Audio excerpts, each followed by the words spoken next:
All right, start from the top. We're gonna break down UFC 225. Great. Start from the main event. Go down. Sure. All right, Romero and Whitaker then. Okay, sure. How about you, Romero? Just still improving at 41. He is just the freak of all freaks, as Joe Rogan would put it, man. Yeah, he's awesome, and he's such a cool character, such a cool personality. Yeah, a great addition to the middleweight division. He has a great story too. For people who don't know much about him, watch his appearance on Joe Rogan. Yeah, it's awesome. Yeah, he's basically the fundamental immigrant story of grit and tough beginnings, and we both overcoming know about adversity. That. Yeah, not personally, but like our parents are both immigrants. Yeah, which is definitely a reason why I look at Romero and I go, all right, you see something in him. Yeah, you know what I mean, you see a bit of yourself in him. I see a bit of communism in him, and I like it. You just enough communism. Yeah. Just the good things. Yeah. But yeah, his game plan was so smart because watching his first fight with Whitaker, he was so active right off the bat. Mm-hmm. He won the first 2 rounds, the first fight. Mm-hmm.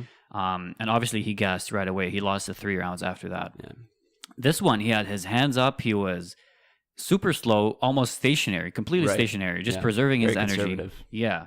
And then out of nowhere, he won the last 3. Well, one of the judges had the last 3 for Romero. Right. The other one had 1 each. Which the judging there, I think sometimes you get some wacky decisions, but I think that for that one, depending on what you're looking at and how each judge scores different criteria in the fights, which we can talk about too. How different judges score different aspects of mixed martial arts.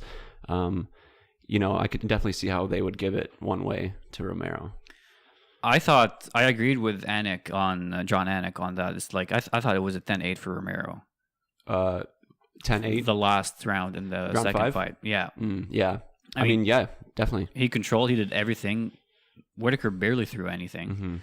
Mm-hmm. Kept him down. At least kept him on the fence and kept feeding him. So I don't know. What would you suggest?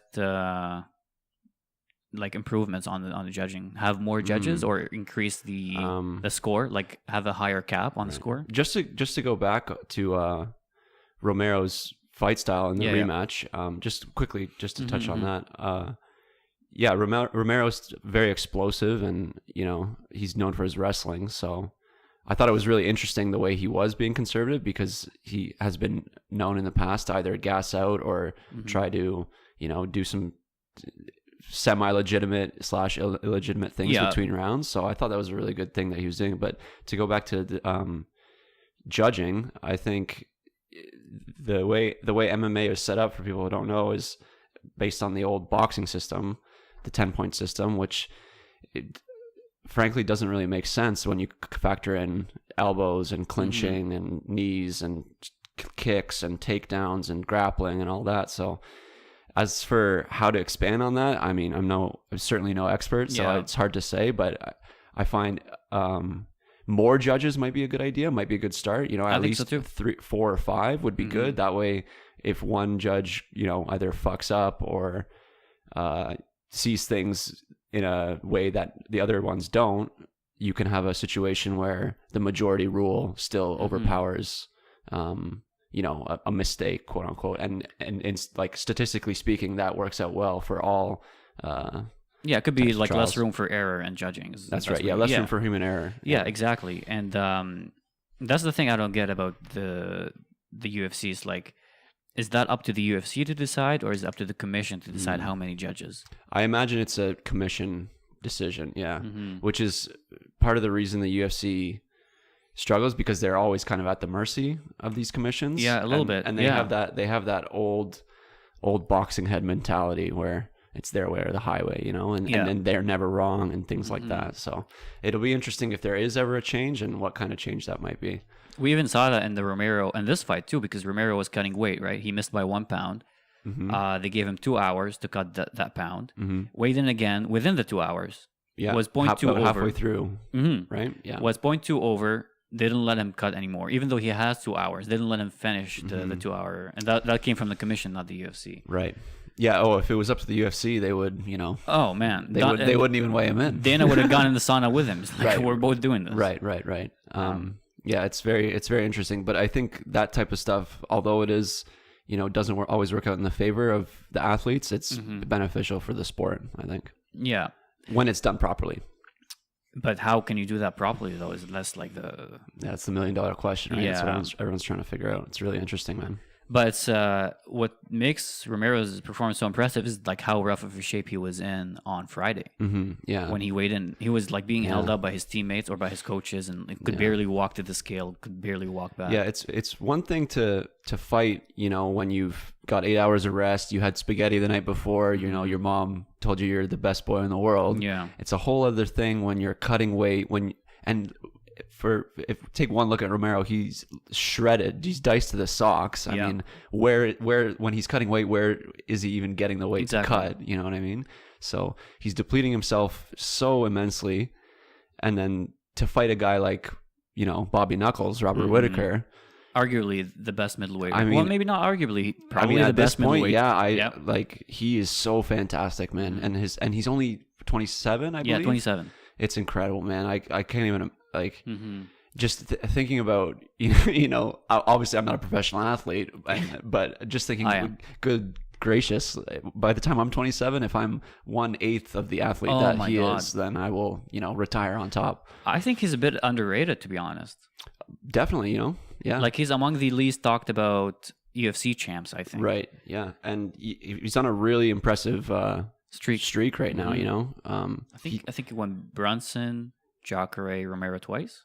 Yeah, and even before that, he beat Rafael Natal. Yeah, I'm gonna look it up actually. Rafael Natal, he beat him pretty impressively. That he's, not many people know about him, but during Whittaker's rise to the top, that was a huge challenge for him. Absolutely, he was ranked lower than Natal at the time, and he went in there and implemented his game plan well. He's really smart. That's what's really fascinating about him. And he's one of those guys too who, he used to fight at welterweight, a weight class lower, and now he's moved up in weight, and he has a pretty significant speed advantage over a lot of guys, which has been his ace in his sleeve, I think, which is really cool. You saw that speed in the Romero fight too. Yeah, so he's on a 9-fight win streak right now. He got TKO'd by Stephen Thompson at 170, and after that, that was about 4 years ago, right? Yeah. So that was in 2014. After that, he said, "Okay, screw this. I'm gonna move up." And he's on a 9-fight win streak right now. I think he had one more fight at welterweight after that, but I think that was just to prove, all right, I'm not a schmuck at welterweight. It could be Uriah Hall. The one right after Thompson, I think it was Clint Hester, maybe. Mike Rhodes is who. Mike Rhodes. Clint Hester was the one after that in middleweight, right? I'm not too sure because it doesn't show the weight. Okay, that's fine. Whatever, not a big deal. Yeah, but anyway, a 9-win streak is still. Yeah, come on. I mean, yeah, Brunson, Ronaldo, Jacare, and then Romero twice. Yeah, those guys are, and people who fight Brunson, some people struggle against him, and he made it look really, really impressive. So he's really cool, man. Who do you think is? Go on. Who do you think is next for Whittaker then? For Whittaker, or who would you like to see next? Well, if we just look at the rankings here really quick.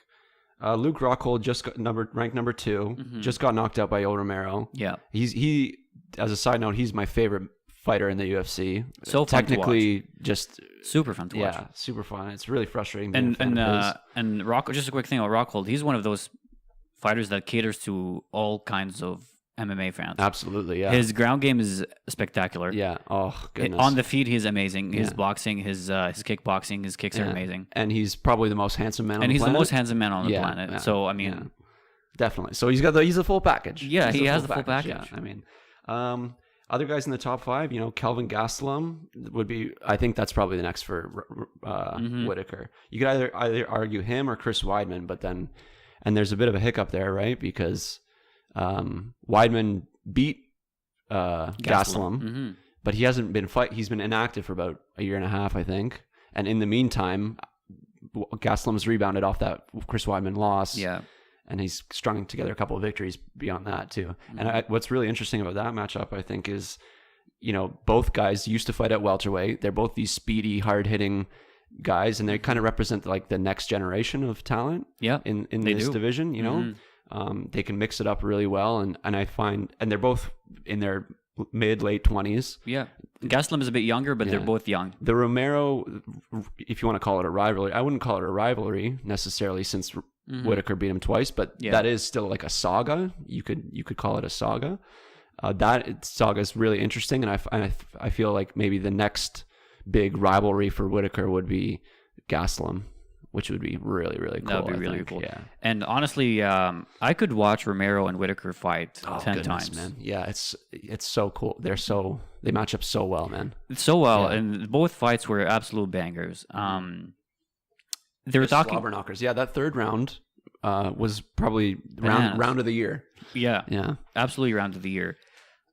They were talking after the fight in the booth, like Anik, Joe Rogan, and Jimmy Smith, about a rubber match, a third match between the two.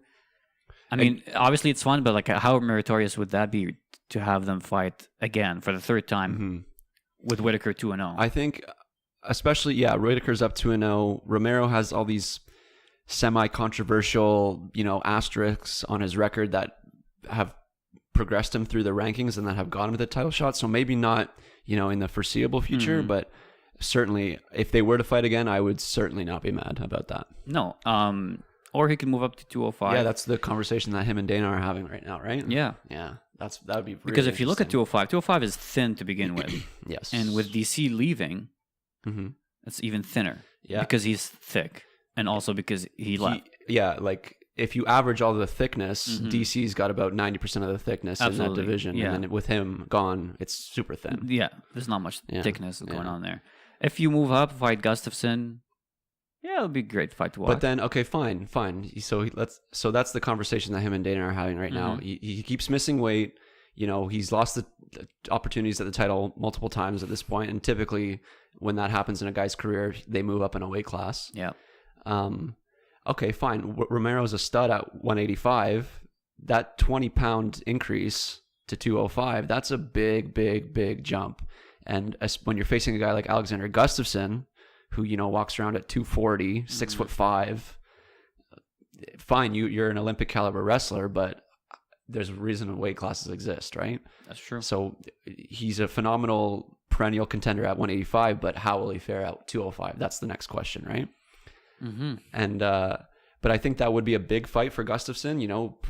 Put him more on the map. Would solidify him. Yeah, sure. Solidify him definitely because he's been inactive for a while as well. Well, after he beat Glover Teixeira, I think he hasn't fought since. Has he? I'm not too current on his rankings and standings and whatnot, but yeah, he has. I know that he has. It's been a while since we've seen the Mauler in the cage. He's one of the most fun. Yeah, he's very he's interesting. He's one. I think he was the first guy to take down John Jones. He took down DC a couple times in their fight, I believe. Yeah, if I'm not. So he hasn't fought in a year and a couple of weeks. Yeah. His last fight was Glover Teixeira. Yeah. The thing about the light heavyweight division is that you can afford to have a year-long layoff and still fight for the title. Yeah. Not many fights are going on in that top 10 contenders. And what's kind of makes that even more confusing is three guys in the top 10 all train at the same gym, which is really strange. Alexander Gustafsson, Latifi, and I think Ozdemir, Jimmy Manuwa. Oh no, Jimmy Manuwa. Yeah, you're right. They all train out of the same camp, which is, all right, fine and dandy. You need when you're a big guy, you need big guys to move around with and train with and spar with. But when that title shot comes knocking, you can't turn it down because your buddy's across the cage. So. I mean, Gustafsson and Manuwa said they would never fight each other, but it's like, well, what if Dana says like, this is what you got to do? Right. What are you gonna do? I mean, yeah, it's a very maybe one of them will move to heavyweight or something. I mean, they're both professionals, so they have fought before. They have fought before. I'm sure they can work out some kind of arrangement, and I mean, yeah, I'm sure they could work something out. Okay, let's go back a bit to the middleweight and the dumpster fire that's going on in middleweight. Weidman beat Gastelum, right? Yeah. But does he really deserve a next title shot? I would say I'm more interested in seeing Gastelum fight, and in this climate that we have of mixed martial arts, guys, there's a huge recency bias, I think. So the fact that Gastelum has been more active, he has been stringing wins together, I think that pleads more of a case for him than the overall body of work that Chris Weidman has accumulated over his career. You know, I would love to see him contend for the title again. He's a great athlete and a great champion. And, you know, that type of redemption story is always fascinating to watch, no matter who's in the matchup. But yeah, like I said, I think I'd like to see Gastelum next. I would like to see Gastelum fight next, even stylistically too.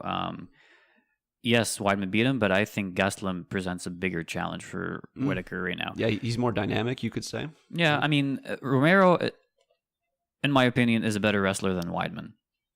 I mean, you could argue is better. One's All-American, the other one is an Olympic. Yeah, go on. Okay, they're both amazing. Let's say that. Yeah. Whittaker did great stuffing his takedowns. Yeah. Weidman, you know, that's his style. He's gonna take you down. He's gonna work you on the ground. Whittaker. I was gonna say he's more one-dimensional than Romero, which is a bit of an insult, but he's, I would say, less explosive, less dynamic. Less diverse. Maybe his fight style is less diverse. But I mean, everybody's less diverse. A Velociraptor's less explosive. Yeah, exactly. Romero. So yeah, I'd like to see Gastelum. They're probably just going to stand and bang for 5 rounds. And it'd be one of those cool matchups where you see a lot of footwork and feints, and you know, you get to see a lot of the different techniques that mixed martial arts have been developing over the last 5-10 years. Yeah, like you said, that's the new generation. Yeah, absolutely. All right, let's move down to the co-main event. Oh yes, Colby. Yes, the Nerd Bash. Yeah, the Nerd Bash. Let's bash on some nerds. Oh my goodness, man. Colby Covington, RDA, Rafael Dos Anjos. Aside from Colby's absolute cringeworthy trash talk, absolutely impressive win. Dude, yeah. I RDA is probably my favorite lightweight of all time. I love his fighting style. You know, he's no nonsense. He's got that big cube Frankenstein head, so cute. And he just puts the pressure on guys, and he's so technical. And ever since, and he's been evolving his game frequently over his career. He wins the belt, and he continues to evolve, and I really respect that. And his actions outside of the cage are also extremely respectable. So that's why I love RDA, and he presents this big this storm, this pressure presence on guys. So I figured, okay. When I looked at the matchup, I said, okay, former champion, he's on a tear at a new weight class, incredible skills, and I think Colby Covington, come on, this guy's, you know, and what happens? The exact opposite. He beat him in his own game. That's right, yeah, and that's why I love MMA, man, because you think you might know what happened, you think you might know what a guy was gonna do, and then boom, all of a sudden the script gets flipped, and the most unpredictable sport. And that fight was amazing, man. It was amazing. Yeah, it was a great fight. I'm a Colby Covington fan now. I wouldn't, as much as I hate to say. Yeah, I don't know if I'll go that far, but I'm a fan of his fighting style. His fighting style. That's what I mean. Yeah. Maybe he'll grow out of his trash talk. I don't know. You know what? He's trying to put asses in seats, and he's trying to put money in his bank account, which I can. He made good admire. Money. He made $360,000 for his win. For his does that include bonuses and things like that? No, plus bonuses. Here, let me. I'm gonna look it up because I saw it today. Man. Yeah, you know what? Everyone's trying to copy Conor McGregor, which the reason they're doing that is because you can make $360,000 for spewing because the evidence of it paying off are so clear. Right. When you watch Colby Covington and he repeats the same, you know, Cheeto finger virgin line 4 times when asked 4 different questions, you start to think, okay, you know, maybe this isn't exactly who he is. And if you look back to earlier interviews of Colby, he's not nearly as brash. He's kind of taking the Chael Sonnen blueprint and running with it, which I mean, it's working for him, so good for him, you know. Honestly, I mean, I don't know where that's gonna take MMA. Well, this has been happening for years.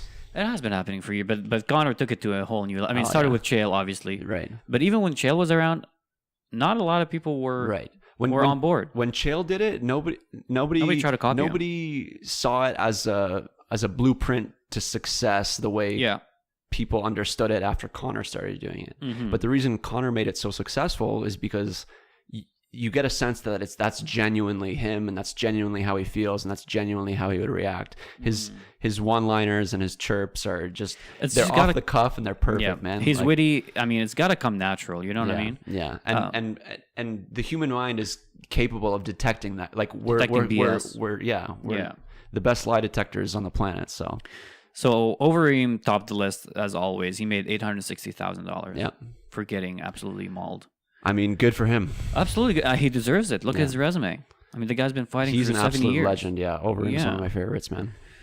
It's too bad to see him in that state. I don't know what's next for him. Maybe he'll retire. I mean, he makes too much money to retire, to be honest. And those guys are, after those years, after 40, 50 fights in the bag, it's tough to kind of just call it. I would imagine it is, man. Yeah, when you have that passion. Look at Arlovsky, who also fought on that card. On Saturday night. I think he's like 2-8 in his last 10 or some. Not a salty record to say the least. Yeah. And the guy still gets up in the morning, goes to train, goes to fight. He doesn't do it he just does it because that's who he is. That's his life now. Yeah, it's commendable, it's respectable in a way, but it's like, I mean, to each their own. That's how you want to live your life. And it's tough for us to say this guy should retire and this guy should call it, because you're not in their shoes. You know what I mean? Absolutely, man. Yeah. And you haven't tried making $500,000 for a fight. Right. One thing I don't like about MMA is when watching it with people or reading, going over breaking news with some people, and they go, "Oh, well, why didn't he just box with them? Why?" And I catch myself doing it all the time. I go, "Oh, well, why doesn't if a guy gets mounted?" I go, "Oh, well, why doesn't he just hit the sweep and get out of there?" It's probably because we think fighting is like it's like a natural instinct that we all have. You know what I mean? Right. But I think MMA is just still so young that we people in general, including us, obviously, still haven't really grasped the concept that it's an absolute skill that you have to master over and over again. Yeah. So probably because the sport's so young. But yeah, I mean, you see someone on the ground, you're like, "Oh, dude, just get up." It's like, all right, let me push this 200-pound man off me, and then I'll get up. Yeah, easier said than done, definitely. And Whitaker made $610,000. Just going back to salaries. Yeah. CM Punk made $500,000. Fuck, man, that's awesome. I would take $500,000 to absolutely get my shit pushed in too by a photographer. No, I mean, I don't think Dana White's gonna be calling me up anytime soon for that pay-per-view slot. But Dana, I'm ready. I'm there. You've been training longer than CM Punk. He's been training a lot longer than I have. Yeah. I don't train MMA. I just do jiu-jitsu. It's a bit different. Yeah, fair enough. And that being said, if I had all the money in the world and all the time in the world, I certainly would love to dedicate my time to that. And so I saw some people in the media, like post-fight and analysts and all that, saying, well, should he go back to the regional circuits, refine his skills? And absolutely not. I think Dana White has a show, the Tuesday Night Contender Series, and I think CM Punk would be the perfect, main character, quote unquote, for that show, because he obviously brings in ratings. There's a reason he's on the pay-per-views. It's because he draws in a lot of eyes. Absolutely, yeah. But at the end of the day, he's an amateur. He's an amateur fighter. So not only is he an amateur, he's also a millionaire, right? Yeah. So if you want him to come on the Contender Series, they paid him $5,000. I think last time I checked, it was $5,000. To the other fighters in the Contender Series, that's what they paid them? Fighters in the Contender Series. Right. I mean, is CM Punk a millionaire? Gonna go fight for $5,000? Right. I doubt it. I don't think so. That's $495 less than he made in his last fight. That's a bit. Yeah. I don't know. Certainly, it's interesting watching his athletic career blossom, but when you slot him on the pay-per-view over guys like Overeem and Claudio Gadelha and Pettis and Sergio Pettis and Joe Benavidez. It's a bit of a slap in the face, and I think Dana White learned his lesson there, because after that fight, he was making comments about CM Punk's opponent Mike Jackson, saying how he was acting clownish and all this and that. Which, if you look at the fight, he certainly it's almost like Mike Jackson was in there and like he was wasting his time. It's almost as if he thought he was in WWE. Right, yeah. Because he was just like dancing around being a clown. When they announced the score, like when the ref has both hands and He was taking a selfie. Yeah, I thought that was really disrespectful. I mean, come on. Yeah, I thought it was really disrespectful. Like, you think Dana's gonna look at that and be like, "Oh yeah, this guy's my next star." And even Mike Jackson's, he's in Punk's guard on the ground and he's throwing these punches and he's kind of, looking around like he's waiting in line for a sandwich. Yeah. It's really disrespectful. I think he was trying to be a showman and it just went horribly wrong for him. Right. Yeah. So fine. You have a guy who's acting unprofessional. Could it be because he's not a professional? Yeah. He's a professional photographer. Play stupid games, win stupid prizes, Uncle Dana, Yeah, you're right. So I mean, he does regret it. He said that. So just going back to the co-main. I thought RDA's stamina looked a bit suspect to me. And it might be because he moved up in weight. Maybe he's packing a bit more muscle mass, body fat. Mm-hmm. I'm not sure, but he didn't have that stamina that we're used to. And maybe because CC put the pressure on him. Well, I would disagree about having less stamina due to the increase in weight class, because typically when you don't cut weight, you have better conditioning. Yeah, full disclosure, I'm not too familiar with whether your stamina increases as you move up or down, regardless of hydration and dehydration. Right. I'm not 100% on it either, but typically what you see, Robert Whittaker, got faster when he moved up to middleweight. RDA, he's been phenomenal at welterweight since his move from lightweight. It happens, and it makes sense, right? You have a bit more water. You don't have to suck down and dehydrate yourself. So, but it was surprising at the time, but looking that Colby was able to out-pressure RDA, who was traditionally a pressure fighter. But looking back, when RDA fought Khabib 3 or 4 years ago, I think. Yep. Who else defines pressure fighting besides Khabib Nurmagomedov, That's right. And RDA style crumbled underneath that pressure. So, I mean, you could say that his RDA's conditioning wasn't at the level of Colby Covington's, but that rank 1, rank 2, you're still the second best, It could be that he just got absolutely outmatched. He was outclassed, man. He was outclassed. Yeah. And back to the reasons why I love RDA, man. He posted a photo on Instagram of himself. It's his like a living room kind of setup pictures that he has of his career, and he's saying, I got beat, whatever. I'm going to go back in the gym. I'm going to learn my mistakes. I'm going to work harder. He said, I lost to Khabib, and then 11 months later, I won the lightweight title. Right. Because I learned from my mistakes. So he'll be back stronger and better than ever. He's only had 4 fights in the welterweight division, and he's a durable guy. So we'll be seeing him again, I'm sure. He is durable and he has a skill set to hang out for a long time.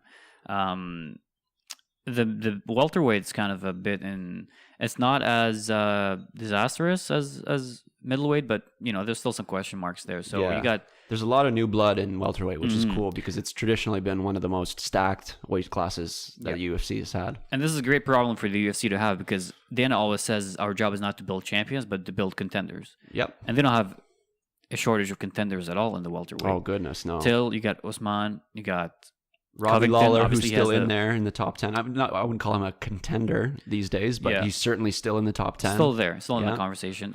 Colby Covington has the interim belt. Yeah. You'd assume he's going to fight Woodley. I think that's the one they're going to make. You still got Wonderboy hanging around. Oh, goodness, yeah.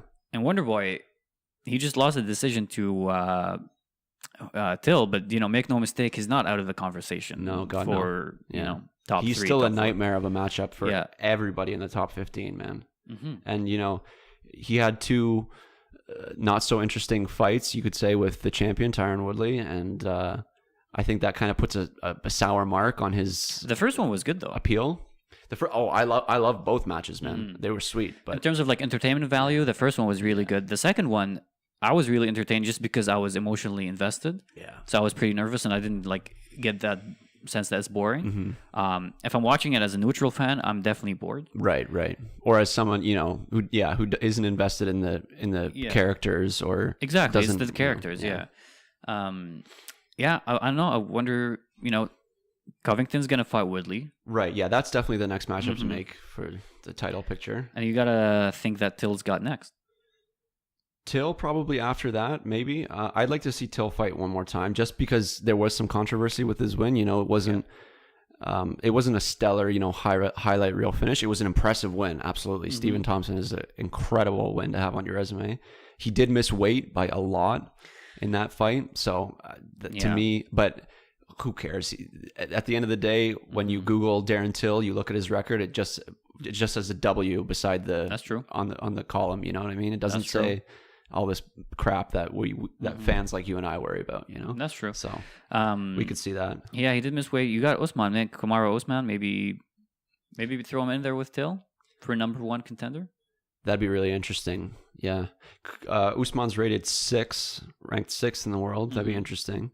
I typically like to see, one contender climb their way through the title because Usman's like right behind there, behind Till, I think, as the next kind of big contender for the title. Yeah. So I like to, just personally, I like to see contenders fight for the title before they fight each other. You know what I mean? That way you don't knock off these kind of young guys that are trying to make their dreams happen. What do you think's next for RDA? Yeah, that's the question. I think RDA should fight maybe someone in the top 10, top 15. Yeah. RDA, Robbie Lawler. How about that? Like that or did they fight already? No, they already fought. They already fought. Yeah. Oh, he fought him after he moved up to Maybe make that was an amazing fight. Maybe make a second one. I'm not sure. I think tune-up fights are a dying breed in the UFC these days.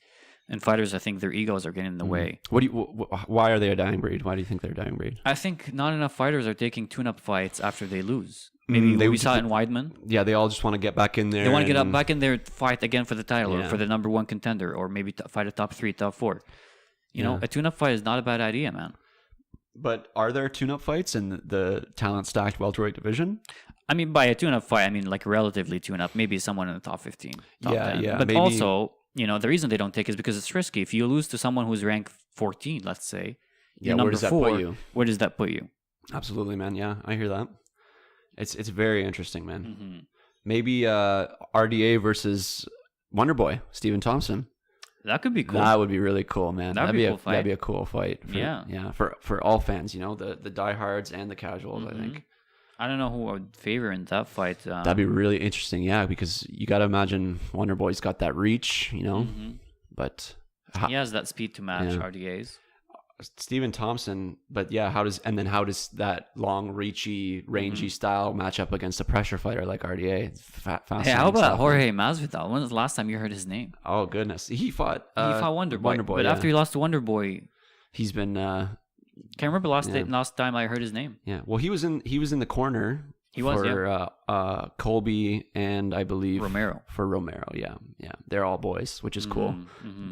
The gangster squad. Yeah, the ATT squad. Oh goodness, those Cuban, those Florida monsters. boys. Yeah. Oh goodness, man. Yeah, they're all amazing to watch.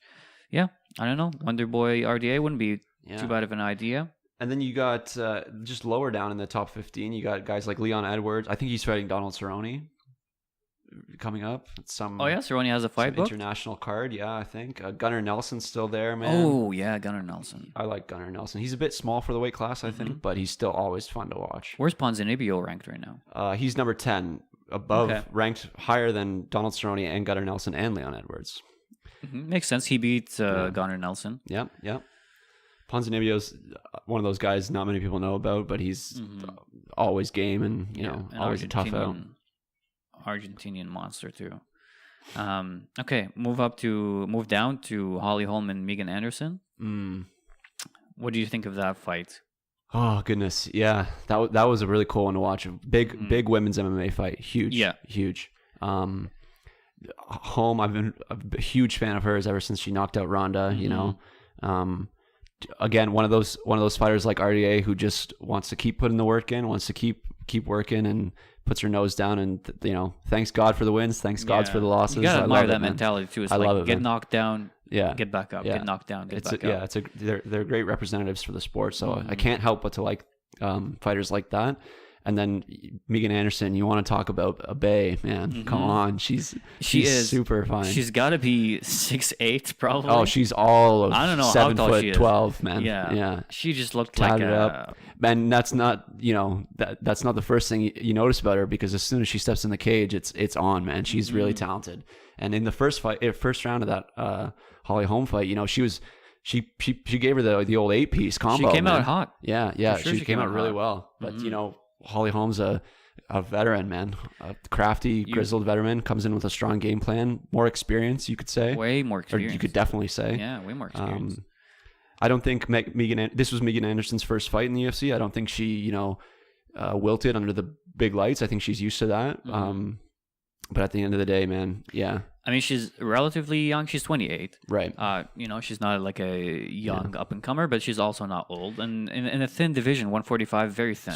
Thin? You want thin? She's the only contender. She's right. the only 145er. I mean, every other fighter that's fought at 145 has been a 135er that, didn't cut weight. Yeah. Women's featherweight it's tough to find big girls who are, at that level of championship caliber, Yeah. But in time, it'll come, man. It's great to see. It's great to see a girl like Megan Anderson. She's a good representative for the sport again. And she's got that market behind her, just like Whitaker. She's from Australia. Yeah. She's, after Hunt, because Hunt is Australian, or is he from New Zealand? He's from New Zealand. Yeah. But he's got that market behind him, though. But yeah, those guys all kind of stick together. Yeah. They all kind of represent each other. I know Australia and New Zealand have that rivalry going, but I have a feeling that. But it's still you'll grab that part of the world versus everybody else. Exactly. So yeah, I mean, she's great to have in the UFC. Cyborg is gonna fight Nunes. I think that's what they want to make. It's not officially yet. With that matchup, it's kind of tricky because let's say going back last week before this matchup, you have all these options, right? Holly fights Megan. Holly's a 135er. She wants to fight at 135. They give her this fight at 145 for the, recognition value to build up this 145 contender in Anderson. So let's say, obviously this is all fallen out already, but going back to last week, let's say Holly wins. She beats the only contender in 145, then moves back down. Okay, fine. Good for Holly. Let's say Megan Anderson wins. Okay, fine. Now she has to fight. Ready? Chris Cyborg. Good luck. Good luck with all that. Have fun. She's gonna be like, I'm going back to Invicta. Right. Yeah. It's a tall order to fight a girl like as tall as she Cyborg. is. It's a taller order. Exactly, man. So it's. I think ideally the UFC was hoping that Megan Anderson would win, which would build her brand off of a dominant win or a high profile win in Holly Holm. And then she gets to fight for the title. However, that's the MMA. The reason MMA is so cool, man, is because you think one thing's going to happen and the script happens. Gets flipped, man. So, yeah. I mean, that was definitely the point behind the matchup is you never want to showcase the veteran against the young guy. You always want to showcase the young talent against the veteran. Yeah. So I guess the point of that matchup was to build up Megan Anderson. I think if they're banking on building this superstar in Megan Anderson and giving her a big challenge in arguably the most popular active women's MMA fighter in Holly Holm. Definitely the most. And they're thinking, okay, fine. Holly was 2-3 in her last 5 or whatever it is. Megan's probably got a pretty good shot, but when you got a girl who wants to win that bad, man, you never know what's going to happen. And Holly just showed how well-rounded she was too, because obviously everybody knows her as a boxer and someone who kicks very well, but her ground game was amazing against Megan Anderson. I mean, she just put the beating down on her on the ground. In her last fight against Cyborg, right, Holly, she was able to clinch well against Cyborg, but then I thought that she was able to control her well on the clinch, but then she wasn't really active with strikes there. Yeah, she wasn't very active. Which I thought might have cost her the fight. She went the distance with Cyborg, which I think no one's done in over 10 years. which is super impressive in its own right. But if, maybe a couple more strikes in the clinch could have pointed out a couple rounds for her, Could be. And what happened in this fight, she was effective in the clinch, more aggressive there. So, she's a veteran, like you say, but she's still learning and still adapting and still improving. So the one knock on her in her past few fights is that she's not super active with her striking. I think that kind of frustrates. Yeah, it's just making sounds and not much striking going on. Yeah. And I think that frustrates fans because they know how amazing of a striker she is, and she's not giving it to us. She showed a lot more in the Megan Anderson fight, which I thought was great on her part. Yeah, it was a great win for Holly. Yeah. Although, can you really fault her against Cyborg not throwing many punches, because Cyborg can counter you from hell. Oh goodness, yeah. And then good luck. Anyway, so Cyborg versus Nunes is the fight they want to make. Which I would be super excited to watch. Super excited. Yeah. You got to think that's fun for You got to think that's for Nunes. If Nunes wins that, she gets both titles. If Cyborg wins that, she retains just her own title. There's no way in hell she's going down to 135. No. So how is that matchup going to look like then? One of them, if one of them wins, she'll have two it's titles. It's a super fight. Okay, but usually in super fight, you get two belts at the end of the night. This one's going to end up with either one or two. Right. So if, let's say if Cyborg wins, then Amanda Nunes is going to go back and remain the champ? Sure, yeah. Why not? I think that keeps things even more fair. I think it's great, because Cyborg wants these high-profile fights to, solidify her legacy. And Amanda Nunes is, I imagine she's, for the UFC, she's one of the high-profile champions that they like to showcase, you know. So, and it's high reward, low risk for Amanda Nunes, relatively speaking, in terms of retaining her title and things like that. In terms of brain damage, not so much. No, I think Cyborg does a lot of the things that Amanda Nunes does well, and better, and bigger, and stronger, and faster. So it'd be really interesting to see that. The thing with super fights is that they're almost just too good to be true. Because let's say you win, right? You win a super fight, you have two belts. You know how active you have to be to defend two belts? Right. And then with additional weight cuts. And then additional weight increase. The factor of changing your weight cut and like contenders in both divisions are just waiting around like, all right, let's go. Yeah. I'm not sure if any UFC champion actively defended both belts when they of the limited pool of guys who have had two. I don't think many or any have. Well, I think the only one who had two simultaneously was Conor. Maybe Randy Couture? But I feel like he vacated one of them. Maybe you're right, yeah. Yeah, he was the first one to win two belts simultaneously, Conor, and obviously look how we haven't seen him since. Yeah. Exactly, right, yeah. And now they're going to offer him a third one. Yeah. Apparently he was supposed to fight RDA for the interim belt. We can talk about that. So I think most people know about the incident at Madison Square Garden where Conor threw a dolly at a bus of fighters and, was in a lot of legal troubles and things like that.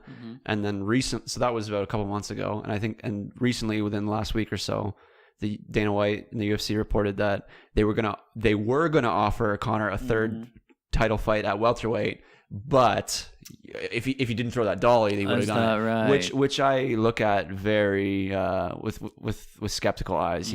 It's one of those things where, okay, you can do a little retcon where you say, okay, we punished Conor, so we're we good. Showed that guy. Yeah, we showed him. We're better than him. At the end of the day, people can believe you, people cannot believe you. It's one of those things where I'm not so sure about. And people were kind of asking for Conor to be punished, and then it was like, oh yeah, right. That was his punishment. Now leave me alone. Right. Yeah, exactly. Which is, no, it's a fugazi. Yeah. How about we get into some CM Punk?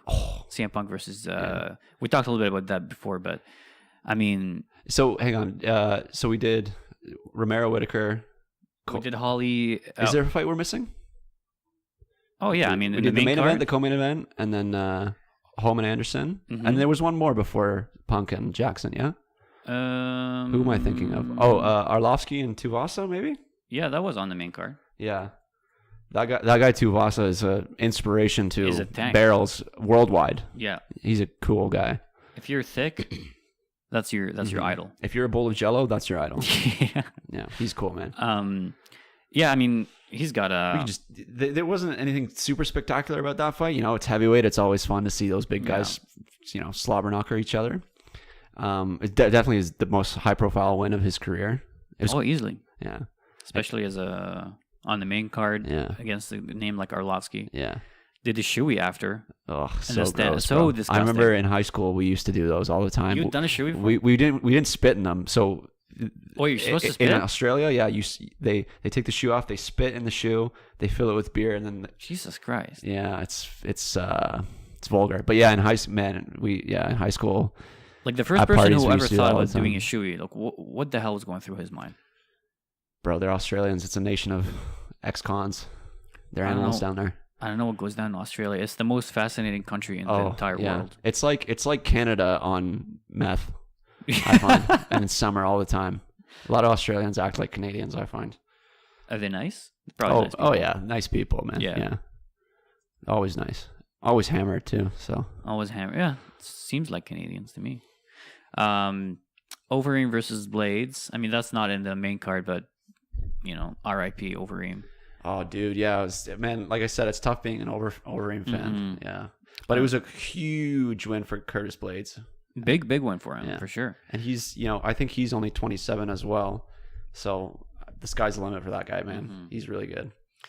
Claudia Gadelha and Carla Esparza. So Esparza was on the MMA Hour yesterday. Oh yeah, okay. And she said that Claudia was cheating and that she was greasing. Wow. Yeah, and so. Obviously, Ariel Helwani was like trying to get more out of her. Like, how do you know? Have you heard anything in the past? Stuff like that. And she's like, no, nothing. But she's a cheater, and I know she's a cheater, and she was greasing. Interesting. It's like, I don't know how much stock I put into that claim because she was with her. You can tell what? She was in the cage with her, not me. Right. She knows. I guess she felt her. She knows she's greasing or not. I don't know. That's a pretty big accusation to make, though. It's a bold claim, definitely, man. It's too late to test now. Yeah, it's tough to say, I mean, when you're a professional athlete, you do anything you can to get an advantage. You know what I mean? Yeah. I don't think Claudia Gadelha's never done anything in the past to kind of make you think that she is a cheater. So who knows? But who knows, man? Carla's career has been up and down, very, like over the last few years. So maybe she is, desperate, looking for a way to justify the loss or something like that. You never know, man. Could be. It'll be interesting to see how she rebounds from this loss, and if she's able to get back on her horse and work her way back up. Esparza, that because Claudia won, yeah. Obviously, yeah, Claudia won. Okay. We're done with the main card, and we talked a little bit about some prelim fights. How about weight cutting? Okay. So Dana recently said that for people who don't know, weigh-ins for the fights used to be at 8 p.m. the day before the fight. Right. They changed it to about 9 to 11 a.m. the day before the fight. So fighters have a longer period to rehydrate. An additional 10 or 12 hours. To weigh in and then rehydrate before the fight. Which, for those people who don't know, that extra 12 hours of getting water in you, rehydrating, eating a couple meals, that could make all the difference in a fight. More than 24. It's probably around like 30 or something like that, 32 hours. True, yeah. So now they want to change it back to the 8 p.m. weigh-ins because more fighters are missing weight. So I was just looking some stuff up on weight cutting and the effects it has on the body. So there's this. I only found one study on that. So they tested these MMA fighters when they weighed in at 8 p.m. And then they tested them right before they went into the cage. They didn't disclose whether it's in the UFC or not, but they're implying similar. They're applying similar methods to weight cutting, so you got to think it's pretty relevant to the UFC. So they found that 39% of the subjects were significantly dehydrated when they got into the cage. Of those dehydrated, 11% were seriously dehydrated. Oh, great. Yeah. So you're going in there dehydrated, which means your stamina's shot. Your brain obviously can't take So just quickly, even if you are weighing in an additional 12 hours early, your body might rehydrate, but that's still, they say, I think it's like 36 to 48 hours for your brain to completely rehydrate. And when your brain's dehydrated, there's nothing, the fluid in your brain is what keeps you from getting concussed, right? It's that shield. It's that protection shield. Yeah. And so if it's all dried out, there's nothing to protect your brain from the side of your skull. When you get hit, you're more easily rattled, more easily concussed. Exactly. So they found that only 23% were well hydrated before the competition. Terrible, man. So they tested them 2 hours before entering the cage. Also, fighters put on around, on average, 8 pounds of body weight by the time they enter the octagon. So from the time they weighed in until the time they stepped into the octagon, they put on average 8 more pounds. So I mean, who are we kidding here? Yeah, like you're pretending we're talking about the 170 pound title. No one's weighing in 170 in the welterweight division. Yeah, it's, you know, what are we talking about? Yeah, you're right, man. It's very strange, you know. It's very strange, and obviously, like it's not fair to kind of criticize something without offering a better alternative. I agree, yeah, sure. But who can come up with a better alternative? I mean, that's gotta. It's tough because it's kind of ingrained in the culture of training camps and the athletes' development. You know, going back to the scoring, when we talked about scoring earlier, that was kind of integrated from the old boxing system, and weight cutting is traditionally a wrestling thing. You know, guys compete in wrestling tournaments, and that's all they know from high school to the end of college. You know, 8-10 years, or even before. I'm not sure if they do it before that. And you know what? I'll backtrack on that. I don't think there's much weight cutting going on in high school wrestling. Yeah. But let's say there is. Okay. So like 6 to 8 years. Misha Tate said she used to cut weight in high school. Okay. So there's like six years, let's say, of that's all you're doing, cutting weight. And then by the time you get to the UFC, you know, these guys are professional athletes. They will do anything for an advantage, man. If we have the same exact skill set, let's say if I'm fighting a clone of myself, and my clone all of a sudden weighs 10 pounds more, guess what? He's the better fighter. Yeah. You know what I mean? So it's tough because these guys want to do everything they can to get an advantage, and but at the same time, you know, it's that scale of diminishing returns. You know, how much are you depleting yourself for which type of an advantage? You know, so from a fighter standpoint, I can see that they might want to keep it going, but you know, from the long-term safety and longevity of it, it's not as beneficial. Eventually, sooner or later, something will be done about weight cutting. It's just a matter of when. Right. So they asked a lot of fighters on MMA fighting, on what's it called? MMAfighting.com. Yeah. Yep. So they're asking a bunch of fighters in the media availability days on whether you wanted to go back to 8 p.m., whether we want to keep it at the early weigh-ins. And everybody wants the early weigh-ins. Oh, really? Yeah, of course. Well, more time to rehydrate, right? Yeah, absolutely. And then they asked Dana in the post-fight presser, and they're like, so we asked fighters, 10 out of 10 said they wanted the early weigh-ins. What do you think? He's like, oh, well, I asked more fighters. Oh, of course. Well, yeah. Yeah. And he's like, I asked more fighters, and more fighters want the late weigh-ins. Which, I mean, when Dana says something, it's like, take the opposite, and that's the truth. Yeah. The thing is, like, I don't get why he wants to do it.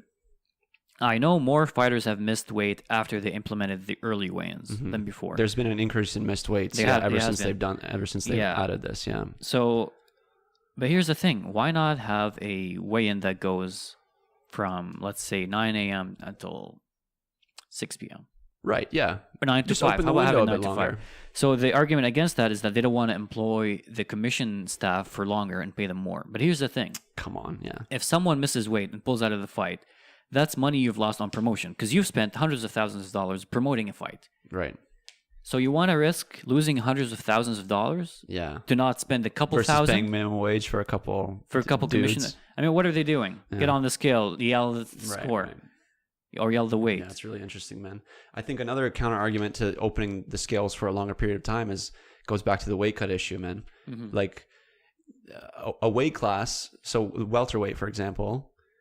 There's lightweight, which is 155. So welterweight is 156.5 to 170. But guess what? Everybody's weighing in at 170.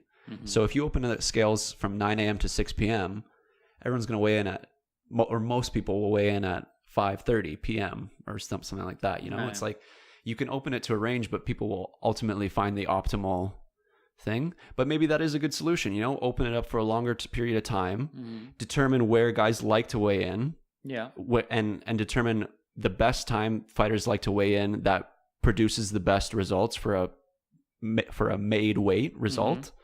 And then implement that in the future. You know what I mean? Like, there's no reason not to experiment with these kind of things. You really have nothing to lose, because if you open it up, everybody's gonna weigh in. That's a good point. The people who miss and the people who don't miss. And then you'll see. You'll engage. There's a organization in Asia where they measure ONE FC. ONE FC. Yeah, they measure hydration levels throughout a fighter's camp. So maybe one solution could be that, you know, guys typically arrive at an event a week before. And they take their weight, like the UFC or the commission could measure their weight and their hydration levels when they arrive, and then maybe 2 days after that, and then maybe 2 days after that, and then, you know, and then let's say if you're fighting at 170, you show up to fight week at 185 or whatever, then maybe after you weigh in, you can only weigh a certain amount more than after you weigh in, or something like that on fight night. You know, there's certainly measurements that could be made to both increase athletic performance and put on better shows for fighters, and which keeps them happy, and, you know, also increase weigh-ins that are successful. Yeah, successful weigh-ins.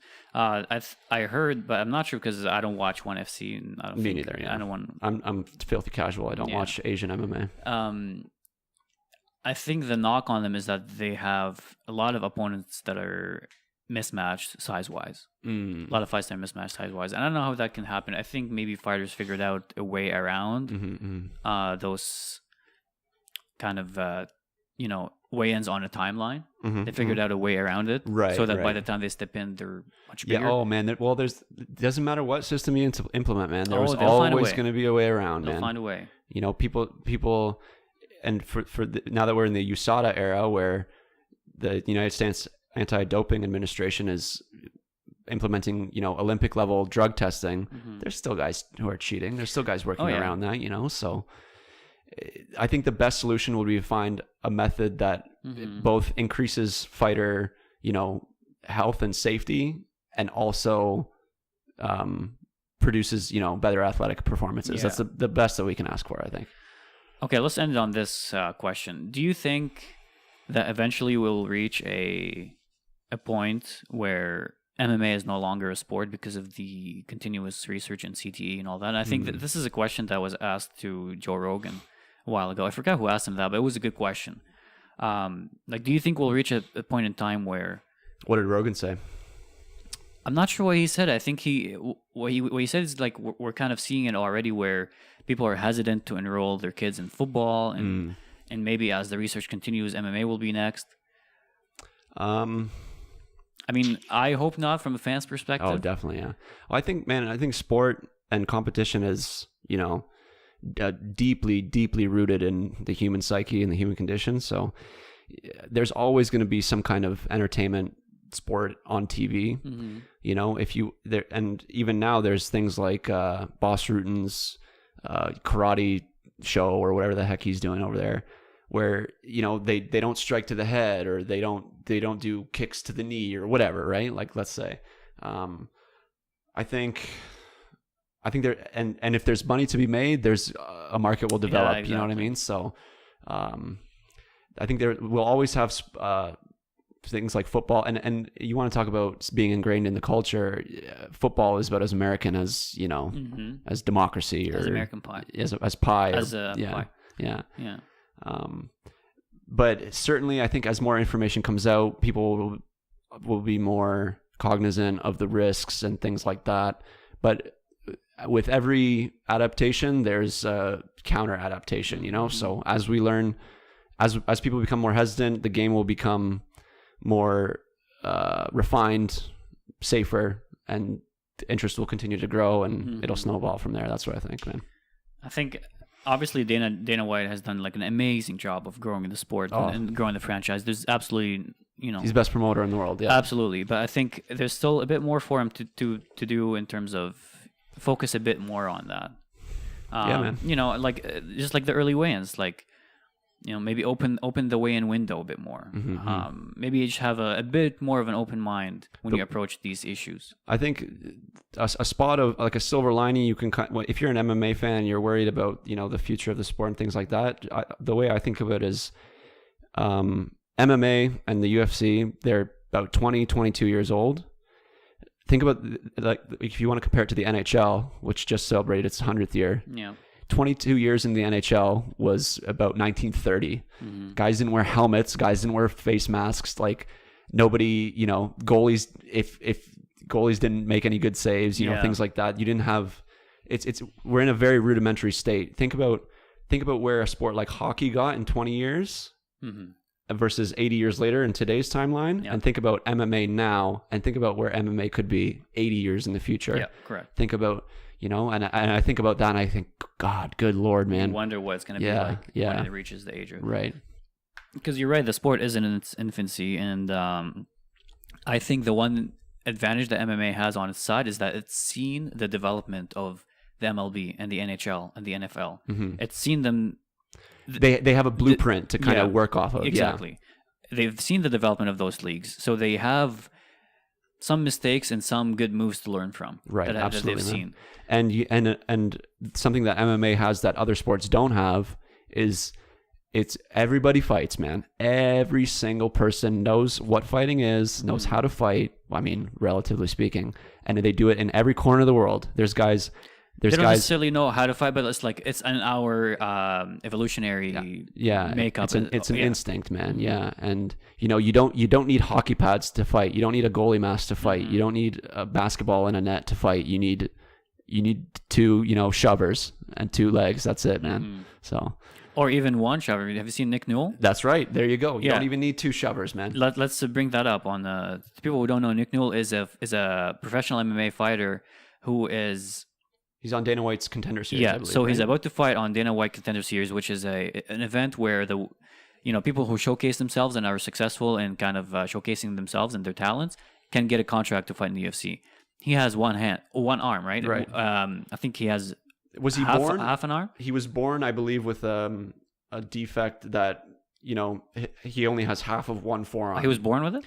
I could be wrong on that. Yeah. To be honest, I'm not sure. I don't know either. But again, it's still just as impressive. He fights with one arm. Man, fighting with two hands. And he's very good. Fighting with two hands is the hardest thing to do physically. And guess what? He's doing it with one and beating the shit out of guys. So, it's incredible. If you're a fan of a Cinderella story, an underdog story, check that guy out, man. Yeah. And he is actually really good. It's not like his, some schlub is like, oh, let's give this guy. No. Right. No, the guy's good.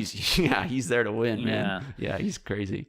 You want to end on a plug? You want to? Well, first of all, man, I brought you something. Oh. Since this was an MMA related show, I thought I'd bring you show that a nice thank you. MMA Who related signed this? memoir. I got this at a UFC fan expo back in 2011 when I was in the 12th grade. Me and some friends skipped school to go. Dude, I remember that Toronto. day. Yeah.